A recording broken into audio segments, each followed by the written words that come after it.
નમસ્કાર મિત્રો, હું ભટલ્પેશ આર્ટિફિશિયલ ઇન્ટેલિજન્સના આ એક ફોટો એડિટિંગ વિડીયોમાં આપ સૌનું સ્વાગત કરું છું. દોસ્તો, ગૂગલ એક નવું ફીચર બહાર પાડ્યું છે અને વિશ્વભરમાં આ જે ગૂગલનું ફીચર છે એણે ધૂમ મચાવી છે અને આનાથી તમે કોઈપણ ઇમેજને એડિટ કરી શકો છો. તમારી જે કલ્પના છે એ પ્રમાણે તમે ઇમેજ બનાવી શકો છો અને આપણે આનો હકારાત્મક ઉપયોગ કરીએ તો વિદ્યાર્થીઓ માટે કોન્ટેન્ટ બનાવવા માટે ખૂબ જ ઉપયોગી સાબિત થઈ શકે એમ છે. તો ચાલો મિત્રો જોઈએ ગૂગલના આ એઆઈ ટૂલની મદદથી આપણે ફોટોને આપણે કેવી રીતે 5 થી 10 જ સેકન્ડમાં એડિટ કરી શકીએ. આ માટે સૌથી પહેલાં હું ગૂગલ જે વેબ બ્રાઉઝર છે એને ઓપન કરીશ અને સર્ચ બારમાં લખીશ Google nano banana. Google nano banana લખેલું છે, જુઓ ગૂગલ નેનો બનાના. હું આની પર ક્લિક કરીશ એટલે મને એક નવું પેજ મળશે, Gemini 2.5 flash image nano banana. હું આની પર ક્લિક કરીશ. તમને જણાવી દઉં મિત્રો કે વિશ્વભરમાં આ ગૂગલનું ફીચર જે છે ધૂમ મચાઈ રહ્યું છે. હવે અહીંયા આગળ ટ્રાય નેનો બનાના છે, એની ઉપર હું ક્લિક કરીશ.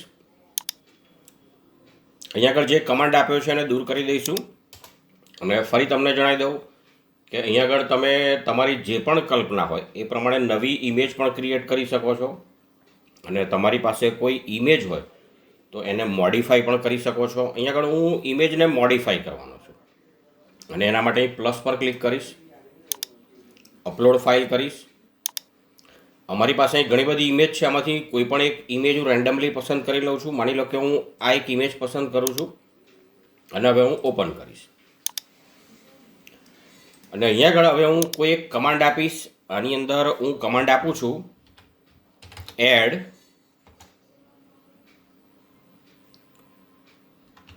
ઓનરેબલ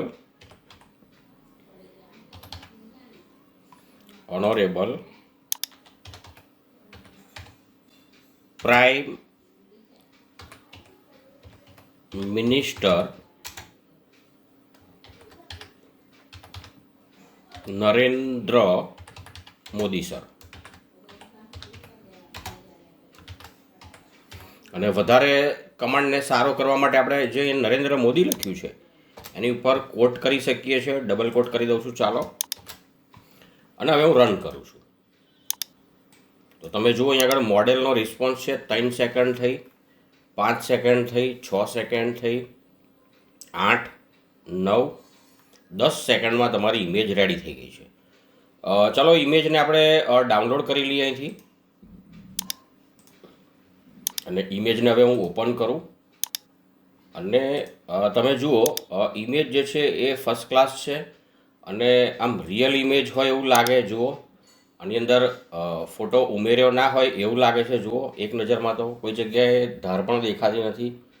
તો આ રીતે તમે આ જે એઆઈ ટૂલ છે એનો હકારાત્મક ઉપયોગ કરી શકો અને એજ્યુકેશનલ ઉપયોગ કરીએ. કોઈ ઇમેજ ક્રિએટ કરી હોય વિદ્યાર્થીને કોઈ કોન્સેપ્ટ સમજાવવા માટે, તો આપણે આનો એજ્યુકેશનલ કોન્ટેન્ટ માટે આનો હકારાત્મક ઉપયોગ કરી શકીએ એમ છીએ.